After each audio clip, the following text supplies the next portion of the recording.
За гишүүддээ шөнийн мэнд хүргэе. Арчсан намын бүлэг маш өндөр эрсдэлтэйгээр 93% эрсдэлтэйгээр хуралдаж улс төрийн шийдвэр гаргасан. Ерөнхий сайдад итгэл үзүүлэх санал хураалтанд оролцохгүй гэж. Энэ нь бас хоёр талтай. Нэгдүгээрт нь улс төрийн шийдвэрийг дангаараа гаргасан Монгол Ардын нам өөрөө дахиад энэ улсын хурал дээр бие даасан шийдвэрээ гаргаа асуудлаа шийдэ. Хоёрдугаарт нь улсын хурлын дэгийн тухай хуулиар санал хураалтанд оролцохгүй гэдэг нь өөрөө эсрэг саналыг илэрхийлдэг.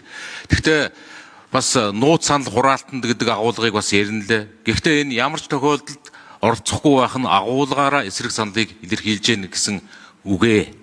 Тийм болохоор та бүхэн улс төрийн шийдвэрээ гаргаад дангаараа гэрээний үүргээ дүгнэлгүйгээр өөрснөө дур мэдэн шийдсэн учраас хариуцлага бас мэдээж хүлээж байгаа байлгүй, асуудлаа ухамсарлаж байгаа байлгүй.